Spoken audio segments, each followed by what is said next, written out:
ಎಲ್ರಿಗೂ ನಮಸ್ಕಾರ. ನಾನು ಗಿರೀಶ್ ಮಟ್ಟಣ್ಣವರ್.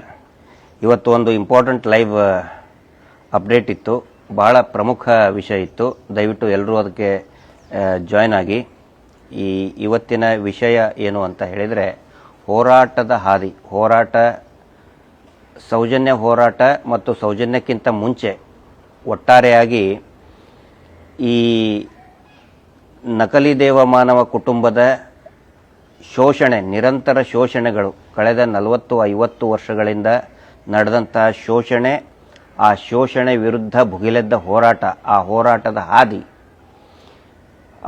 ಮತ್ತು ಈಗಿನ ವರ್ತಮಾನ, ಮುಂದೆ ಯಾವ ರೀತಿ ಈ ಹೋರಾಟವನ್ನು ತೆಗೆದುಕೊಂಡು ಹೋಗಬೇಕು. ಯಾಕಂತ ಹೇಳಿದರೆ ಒಂದು ತಾರ್ಕಿಕ ಅಂತ್ಯ ಬರುವ ನಿಚ್ಚಳವಾದಂತಹ ಸಾಧ್ಯತೆಗಳು ಕಂಡು ಬರ್ತಾ ಇದೆ. ಸೊ ಆ ಹಾದಿಯನ್ನು ತಪ್ಪಿಸೋಕೆ ಯಾವ್ಯಾವ ರೀತಿ ಸಂಚು ಇವರು ಮಾಡಬಹುದು, ನಕಲಿ ದೇವಮಾನವನ ಒಂದು ಸಿಂಡಿಕೇಟ್ ಏನಿದೆ ಅದ್ರ ಬಗ್ಗೆ ಮಾತಾಡಲಿಕ್ಕಿದ್ದೇನೆ. ದಯವಿಟ್ಟು ಆದಷ್ಟು ಬೇಗ ಸಾಧ್ಯ ಆದಷ್ಟು ಜನ ಅದಕ್ಕೆ ಜಾಯ್ನ್ ಆಗಿ, ಆನಂತರ ಎಲ್ಲರಿಗೂ ಕೂಡ ಸಾಧ್ಯ ಆದಷ್ಟು ಜನಕ್ಕೆ ಇದನ್ನು ಶೇರ್ ಮಾಡಿ ತಲುಪಿಸಿ.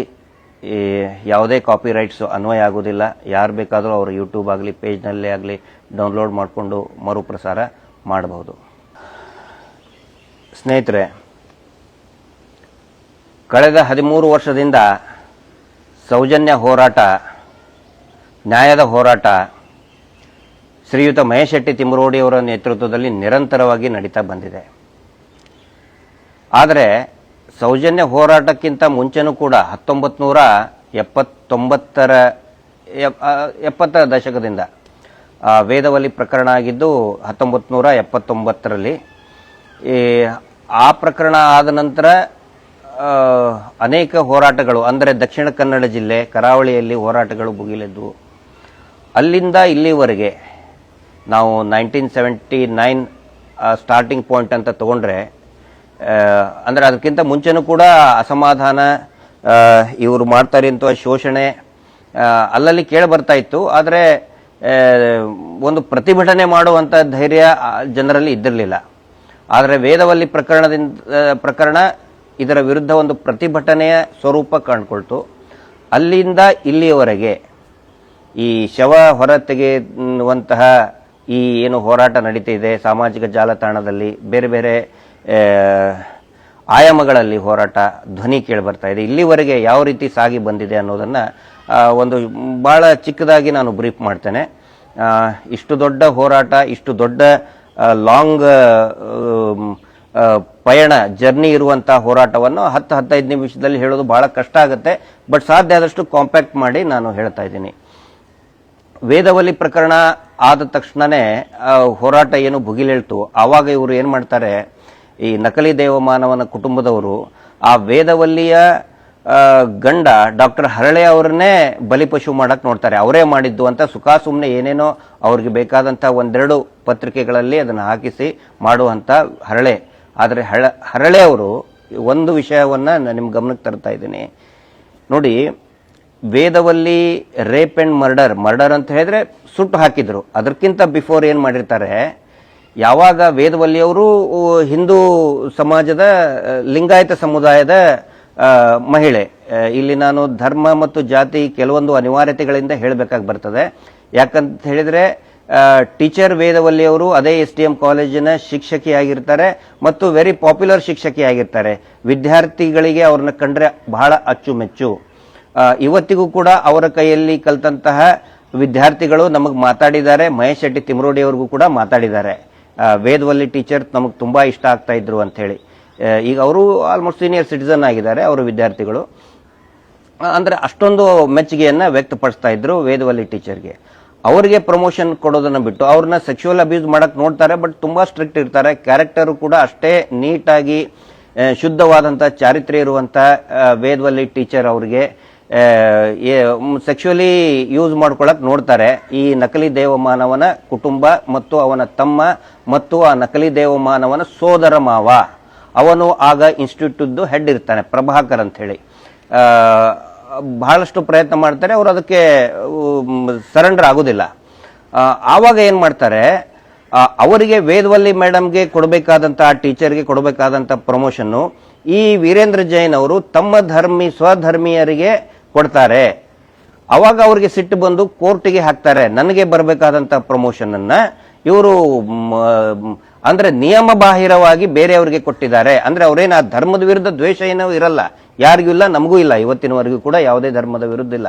ಆದರೆ ವೇದವಲ್ಲಿ ಟೀಚರ್ ಸೆಕ್ಸುವಲಿ ಸರೆಂಡರ್ ಆಗಲಿಲ್ಲ ಅನ್ನೋ ಒಂದು ಕಾರಣಕ್ಕೆ ಬೇರೆಯವರಿಗೆ ಕೊಟ್ಟಿರೋದಕ್ಕೆ ಇವರು ಕೋರ್ಟಿಗೆ ಹೋಗ್ತಾರೆ.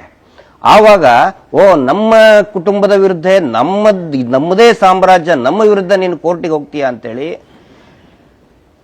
ಇಬ್ಬರು ಯುವಕರನ್ನ ಕಳಿಸಿ ಭೀಕರವಾದಂತಹ ಅತ್ಯಾಚಾರ ಮಾಡ್ತಾರೆ ವೇದವಲ್ಲಿ ಟೀಚರ್ ಮೇಲೆ. ಆವಾಗ ಬಹಳಷ್ಟು ಮನನೊಂದು ವೇದವಲ್ಲಿ ಟೀಚರ್ ಅವ್ರ ಗಂಡನಿಗೆ ಹೇಳ್ತಾರೆ, ನಾವು ಬೇರೆ ಆಗ್ಬಿಡೋಣ. ಡಾಕ್ಟರ್ ಹರಳೆ ಅವ್ರಿಗೆ ಹೇಳ್ತಾರೆ. ಡಾಕ್ಟರ್ ಹರಳೆ ಅವರು ಕೂಡ ಸಮಾಜಮುಖಿಯಾದಂತಹ ವೈದ್ಯರಿರ್ತಾರೆ.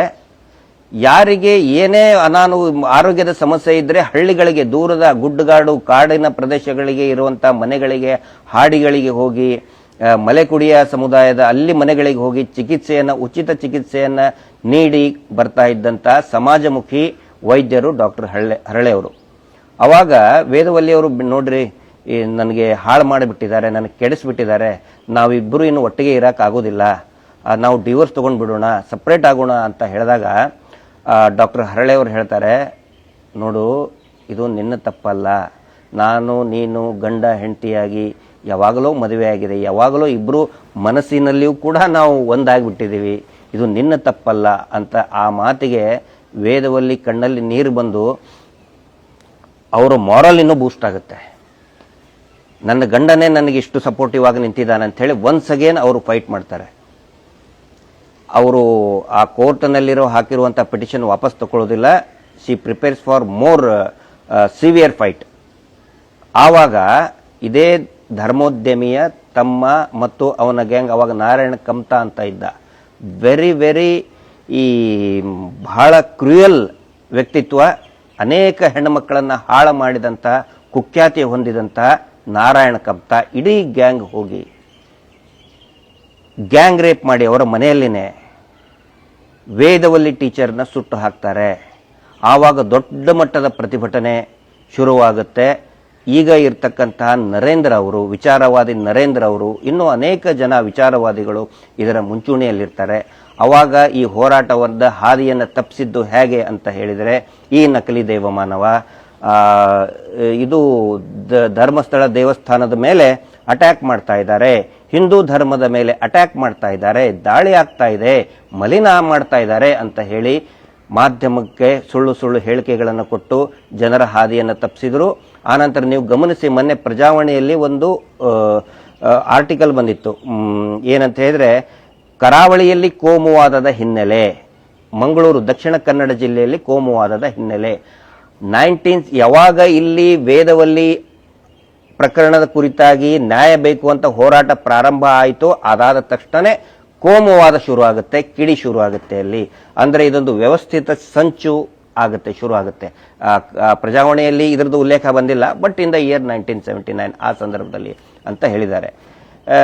ಆವಾಗಲೂ ಕೂಡ ಇದಕ್ಕೆ ಕೋಮುವಾದದ ಬಣ್ಣ ಮತ್ತು ಲೆಫ್ಟಿಸ್ಟ್ ವರ್ಸಸ್ ರೈಟಿಸ್ಟ್ ಅಂತ ಹೇಳ್ಕೊಂಡು, ಅವಾಗ ಇವರು ಪೂರ್ತಿ ಕಾಂಗ್ರೆಸ್ಸಿನ ಪರವಾಗಿ ಇದ್ರು, ಕಮ್ಯುನಿಸ್ಟ್ ಪರವಾಗಿನೇ ಇದ್ರು, ಕಮ್ಯುನಿಸ್ಟಿನ ಛಲ ಆಗಿದ್ರು. ಕಾಂಗ್ರೆಸ್ಸಿನ ಅವಾಗ ಆ ಸಂದರ್ಭದಲ್ಲಿ ಇಂದಿರಾ ಗಾಂಧಿ ಅವರು ಕೂಡ ದೇವಸ್ಥಾನಕ್ಕೆ ಬೇಕಂತಲೇ ಇವರೇ ಕರೆಸ್ಕೋತಾರೆ, VIP ಗಳನ್ನ ಕರೆಸ್ಕೋತಾರೆ, ಕರೆಸಿ ಫೋಟೋ ತೆಗೆದು ಅದನ್ನೆಲ್ಲ ಪೇಪರ್ಗೆ ಬಿಡ್ತಾರೆ. ನೋಡಿ, ಪ್ರಧಾನಮಂತ್ರಿಗಳೇ ಬಂದಿದ್ದಾರೆ, ಶ್ರೀಮತಿ ಇಂದಿರಾ ಗಾಂಧಿ ಅವರೇ ಬಂದಿದ್ದಾರೆ ಅಂತ ಹೇಳಿ ಅಧಿಕಾರಿಗಳನ್ನ ತಣ್ಣಗೆ ಮಾಡಿಸುವಂತ ಪ್ರಯತ್ನ ಮಾಡಿ ಹೋರಾಟದ ಹಾದಿಯನ್ನ ತಪ್ಪಿಸಿದ್ರು ಅವಾಗ. ಅದಾದ ನಂತರ ಪದ್ಮಲತಾ ಪ್ರಕರಣ ಇನ್ ದ ಇಯರ್ 1986 ಡಿಸೆಂಬರ್ 21ಕ್ಕೆ ಆ ಹೆಣ್ಮಗಳು ಅಂದ್ರೆ ಆ ಮಗು 17 ವರ್ಷದ STM ಕಾಲೇಜಿನ ಆ ವಿದ್ಯಾರ್ಥಿನಿಯನ್ನ ಸ್ವತಃ ಪ್ರಭಾಕರ್, ಆ ಕಾಲೇಜಿನ ಪ್ರಾಂಶುಪಾಲ ವೀರೇಂದ್ರ ಹೆಗ್ಗಡೆಯ ಸೋದರ ಮಾವ, ನಕಲಿ ದೇವಮಾನವ, ಅವನ ಸೋದರ ಮಾವ, ತಾಯಿಯ ಸ್ವಂತ ತಮ್ಮ ಪ್ರಭಾಕರ್ ಅನ್ನೋರು ಆ ಇನ್ಸ್ಟಿಟ್ಯೂಟ್ನ ಹೆಡ್ ಇರ್ತಾರೆ, ಪ್ರಿನ್ಸಿಪಲ್ ಆಗಿರ್ತಾರೆ. ಅವರದೇ ಕಾರಿನಲ್ಲಿ ಪದ್ಮಲತಾಳನ್ನ ಸಾಯಂಕಾಲ ಮನೆಗೆ ಹೋಗಬೇಕಾದ್ರೆ ಕೂರಿಸಿಕೊಂಡು ಹೋಗ್ತಾರೆ. ಅದಾಗಿ 53 ದಿನಗಳ ನಂತರ ಪದ್ಮಲತಾಳ ಶವ ನಿಡ್ಲೆ ಹಳ್ಳದ ಪಕ್ಕ ಕೊಳೆತ ಸ್ಥಿತಿಯಲ್ಲಿ, ಸಂಪೂರ್ಣ ಕೊಳೆತ, ಬರೀ ಕೊಳೆತ ಅಲ್ಲ, ಅದನ್ನ ನೋಡಿದಂತಹ ಅವರ ಪದ್ಮಲತಾಳ ತಂಗಿ ನಮಗೆ ಹೇಳಿದ್ರು, ಬರೀ ಸ್ಕೆಲೆಟನ್ ಮತ್ತೆ ಅದರ ಮೇಲೆ ಒಂದು ತಿನ್ನಾದ ಏನು ಚರ್ಮ ಮಾತ್ರ ನಮಗೆ ಕಾಣ್ತಾ ಇತ್ತು, ಬೇರೆ ಏನು ಇರಲಿಲ್ಲ. ಅಷ್ಟೊಂದು ಕೊಳತು ಹೋಗಿತ್ತು.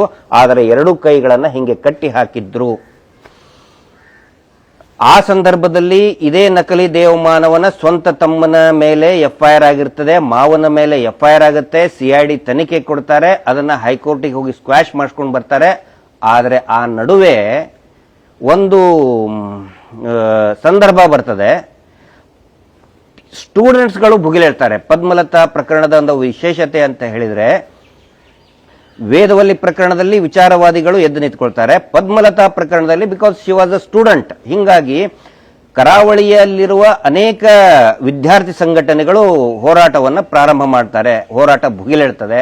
ಆವಾಗ ಇದೇ ದೊಡ್ಡ ದಣಿ ಅಂತ ಈಗೇನು ಕರೆಸ್ಕೋತಾ ಇದ್ದಾರೆ ನಕಲಿ ದೇವಮಾನವನ ತಮ್ಮ ಏನ್ ಮಾಡ್ತಾನೆ, ಅವರದೇ ಕಾಲೇಜಿನ ಎಲ್ಲಾ ಪೇರೆಂಟ್ಸ್ಗೂ ಕರಿತಾನೆ. ಒಂದಿನ ಕರೆದು ಇದೇ ಏನ್ ಮಾತು ಹೇಳ್ತಾನಂದ್ರೆ, ಇದನ್ನ ನಾನು ಹೇಳ್ತಾ ಇರೋದಲ್ಲ, ನಾನು ಅವಾಚ್ಯ ಶಬ್ದಗಳನ್ನ ಉಪಯೋಗಿಸೋದಿಲ್ಲ, ಆದರೆ ಆ ಚಿಕ್ಕದಣಿ ಅಂತ ಕರೆಸ್ಕೊಳ್ಳೋವನು ಏನ್ ಹೇಳ್ತಾನೆ, ಲೇ ಬ್ಯಾವರ್ಸಿಗಳ,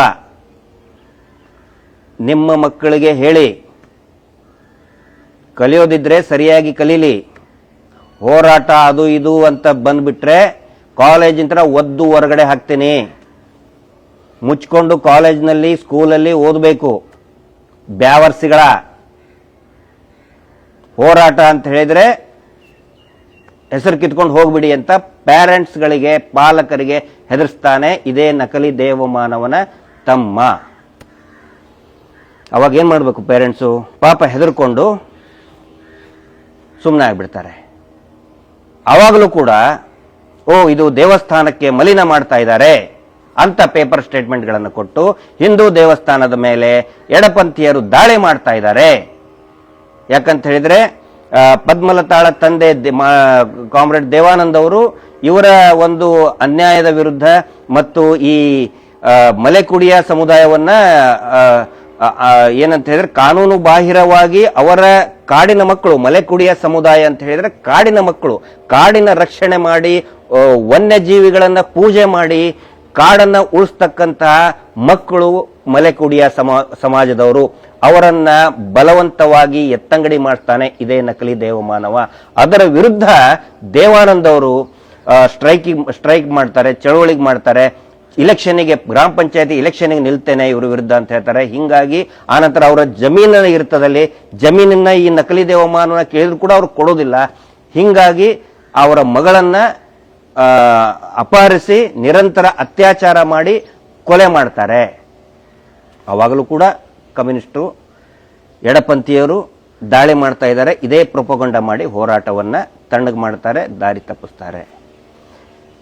ನಂತರ ಆನೆ ಮಾವುತ ಪ್ರಕರಣದಲ್ಲಿ ಕೂಡ ಇದೇ ಸ್ಟೇಟ್ಮೆಂಟ್ ಅನ್ನ ಕೊಡ್ತಾರೆ. ಡಬಲ್ ಮರ್ಡರ್ ಆಗುತ್ತೆ. ಅವಾಗಲೂ ಕೂಡ ಕೆಲವೊಂದಿಷ್ಟು ಜನ ಎದ್ದೇಳ್ತಾರೆ. ಅವಾಗ ಇದು ದೇವಸ್ಥಾನವನ್ನ ಮಲಿನ ಮಾಡ್ತಾ ಇದ್ದಾರೆ. ದೇವಸ್ಥಾನದ ಅಂಗಳದಲ್ಲಿನೇ 2 ಹೆಣ ಬಿದ್ದಿರ್ತದೆ, ನಾರಾಯಣ ಮತ್ತು ಯಮುನಾ. ಆ ಪ್ರಕರಣದಲ್ಲಿ ದೂರು ಕೊಡಬೇಕಾದಂತಹ ನಾರಾಯಣನ ಹೆಂಡತಿಯಿಂದ ದೂರು ಪಡೆಯೋದಿಲ್ಲ. ಆಗಿರುವಂತಹ PSI ಬಹಳಷ್ಟು ಇದೆ, ನಾವೆಲ್ಲ ಮಾತಾಡಿದೀವಿ ಬೇರೆ ಬೇರೆ ವೇದಿಕೆಗಳಲ್ಲಿ, ಸೆಮಿನಾರ್ಗಳ ಬಗ್ಗೆ. ಅಲ್ಲಿ ಈ ಆನೆ ಮಾವುತನ ಕೇಸ್ ಬಗ್ಗೆ ಅನೇಕ ಲೂಪೋಲ್ಸ್ಗಳು ಹೆಂಗೆ ದಾರಿ ತಪ್ಪಿಸ್ತಿದ್ರು ಅದನ್ನು ಹೇಳಿದೀವಿ. ಅದಾದ ನಂತರನೇ ಸೌಜನ್ಯ ಪ್ರಕರಣದಲ್ಲಿ ತಮಗೆಲ್ಲರಿಗೂ ಕೂಡ ಗೊತ್ತಿರುವಂತೆ ಮತ್ತು ಇಡೀ ರಾಜ್ಯಕ್ಕೆ, ದೇಶಕ್ಕೆ, ಈಗ ಇಡೀ ಈ ಜಗತ್ತಿಗೆ ಈ ಅತ್ಯಾಚಾರ, ಧರ್ಮಸ್ಥಳದ ಅತ್ಯಾಚಾರ, ಕೊಲೆಗಳ ಬಗ್ಗೆ ಜಾಗೃತ ಆಗಿರೋದು ಸೌಜನ್ಯ ಪ್ರಕರಣ. ಅದು ಮಹೇಶ್ ಶೆಟ್ಟಿ ತಿಮರೋಡಿ ಅವರ ಟೀಮ್ ತಿಮರೋಡಿ ಅವರ ಒಂದು ಪ್ರಯತ್ನದಿಂದ. ಆವಾಗ ಮಹೇಶ್ ಶೆಟ್ಟಿ ತಿಮರೋಡಿ ಅವರಿಗೆ ಎನ್ಕೌಂಟರ್ ಮಾಡುವಂತಹ ಬೆದರಿಕೆಯನ್ನು ಒಡ್ಡಿದ್ರು ಸ್ವತಃ ಪೊಲೀಸ್ ಇಲಾಖೆಯಿಂದ. ಅದಾದ ನಂತರ ಅದಕ್ಕೆ ಅವರು ಬಗ್ಗಲಿಲ್ಲ. ಅನೇಕ ಆಫರ್ಗಳು ಬಂದು, ದೊಡ್ಡ ಸಣ್ಣ ಪುಟ್ಟ ಆಫರ್ಗಳಲ್ಲ, ದೊಡ್ಡ ಆಫರ್ಗಳು ಬಂದು ಮಹೇಶ್ ಶೆಟ್ಟಿ ತಿಮರೋಡಿ ಅವರಿಗೆ. ಅವರು ಅದಕ್ಕೆ ಒಪ್ಪಲಿಲ್ಲ. ಮಹೇಶ್ ಶೆಟ್ಟಿ ತಿಮರೋಡಿ ಅವರ ಒಂದು ವಿಶೇಷತೆ ಅಂತ ಹೇಳಿದ್ರೆ, ಸೌಜನ್ಯ ಹೋರಾಟದ ಒಂದು ವಿಶೇಷತೆ ಅಂದ್ರೆ, ಅದಕ್ಕಿಂತ ಮುಂಚೆ ಏನು ಎಡಪಂಥೀಯರು ಮುನ್ನೆಲೆಯನ್ನ ಕಾಯ್ದುಕೊಳ್ತಾ ಇದ್ರು, ಈಗ ಸ್ವತಃ ಹಿಂದೂ ಸಂಘಟನೆಯ ಅತ್ಯಂತ ಪ್ರಖರವಾದಂತಹ ಸಂಘಟನೆಕಾರ, ಬರೀ ಭಾಷಣಕಾರಲ್ಲ ಮಹೇಶ್ ಶೆಟ್ಟಿ ತಿಮರೋಡಿ ಅವರು. ಬರೀ ಭಾಷಣಕಾರರಲ್ಲ, ಅವರು ಸಂಘಟನೆಕಾರರು. ಅತ್ಯಂತ ಬಲಿಷ್ಠವಾದಂತಹ ವ್ಯಕ್ತಿತ್ವ ಇದ್ದಿದ್ದು ಮಹೇಶ್ ಶೆಟ್ಟಿ ತಿಮರೋಡಿ ಅವರದು. ಅದಾದ್ಮೇಲೆ ಮಹೇಶ್ ಶೆಟ್ಟಿ ತಿಮರೋಡಿ ಅವರು ಸ್ವತಃ ಹಿಂದೂ ಸಂಘಟನೆಯ ನೇತಾರರಾಗಿರೋದ್ರಿಂದ ಅವರ ಬಾಯಿಯನ್ನ ಮುಚ್ಚೋಕ್ಕಾಗೋದಿಲ್ಲ. ಮತ್ತು ಇದು ಎಡಪಂಥೀಯರು, ಹಿಂದೂ ಧರ್ಮದ ಮೇಲೆ ಅಟ್ಯಾಕು, ಹಿಂದೂ ಧರ್ಮದ ಮಲಿನ, ಹಿಂದೂ ದೇವಸ್ಥಾನ ಮಲಿನ ಅನ್ನುವಂಥ ಪ್ರಮುಖ ಅಸ್ತ್ರ ಅವರಿಂದ ಕಳಚಿ ಹೋಗ್ತದೆ. ಯಾವಾಗ ಹೋರಾಟ ತೀವ್ರ ಆದಾಗಲೂ ಕೂಡ ಬಹಳಷ್ಟು ಪ್ರಯತ್ನ ಮಾಡಿದರು. ಇದು ಕಳೆದ 2 ವರ್ಷದಿಂದ ನಾನೇ ಸ್ವತಃ ಸಾಕ್ಷಿಯಾಗಿದ್ದೇನೆ. ನಮ್ಮ ಮೇಲೆ ಅನೇಕ ಹನಿ ಟ್ರ್ಯಾಪು, ಕಾಲ್ ಟ್ರ್ಯಾಪು, ವಿಡಿಯೋ ಟ್ರ್ಯಾಪು ಎಲ್ಲವನ್ನು ಕೂಡ ಮಾಡಿದರು. ವೈಯಕ್ತಿಕವಾಗಿ ನನ್ನ ಮೇಲೇನು ಕೂಡ ಒಂದು ಹೆಣ್ಮಗಳನ್ನ ನೀನು ಸೆಕ್ಸ್ ಸಿಡಿ ಮಾಡಿ ಒಬ್ಬನ ದಲಾಲ್ ಇದ್ದಾನಲ್ಲ, ಯಾವುದೋ ಪವರ್ ಟಿವಿ ಅವನು ಹೆಣ್ಮಗಳನ್ನ ಬಿಟ್ಟಿದ್ದ, ನಮ್ಮ ಜೊತೆಗೆ ಸೌಜನ್ಯ ಮನೆಗೆ ಹೋಗಿ ಫೋಟೋ ತೆಗೆಸ್ಕೊಂಡು ನಮಗೆ ಕಳಿಸಿ ನಿಮ್ಮ ಜೊತೆಗೆ ಬರ್ತೀವಿ ಸರ್, ಇಲ್ಲಿ ಬನ್ನಿ ಸರ್, ರೂಮಿಗೆ ಬನ್ನಿ ಸರ್, ಯಾವುದಕ್ಕೂ ಕೂಡ ನಾವು ತಲೆ ಕೆಡಿಸ್ಕೊಳ್ಳಿಲ್ಲ. ನಮ್ಗೆ ಗೊತ್ತಿದೆ ಇದು ಟ್ರ್ಯಾಪ್ ಅಂತ ಹೇಳಿ. ಅಥವಾ ಟ್ರ್ಯಾಪ್ ಅಲ್ಲೇ ಹೋದ್ರೂ ಕೂಡ ವೈಯಕ್ತಿಕವಾಗಿ ನಾವು ಯಾರ ಜೊತೆಗೂ ಕೂಡ ಸಂಭಾಷಣೆ ಮಾಡಿಯೇ ಇಲ್ಲ. ಬೇರೆ ಬೇರೆ ವಿಷಯಗಳನ್ನ ಏನೇ ಇದ್ರು ಹೋರಾಟದ ಬಗ್ಗೆ ಬಹಳ ಸಿಟ್ಟು ಬಂದರೆ ಈ ನಕಲಿ ದೇವಮಾನವನಿಗೆ ಬೈದಿರ್ತೀವಿ, ಇಷ್ಟೇ ಬೈತೀವಿ, ಬೈತೀವಿ. ಅದು ಬಿಟ್ಟರೆ ಏನೂ ಇಲ್ಲ. ಆದರೂ ಕೂಡ ಇನ್ನು ಕೆಲವೊಂದಿಷ್ಟು 8-10 ಜನ ಹುಡುಗಿಯರನ್ನ ಬಿಟ್ಟು ಈ ಪ್ರೊವೊಕೇಟಿವ್ ಮೆಸೇಜ್ ಹಾಕೋದು, ವಿಡಿಯೋ ಕಾಲ್ ಮಾಡ್ತಿದ್ರು, ಯಾವನ್ನು ಕೂಡ ನಾವು ರಿಸೀವ್ ಮಾಡಿಲ್ಲ.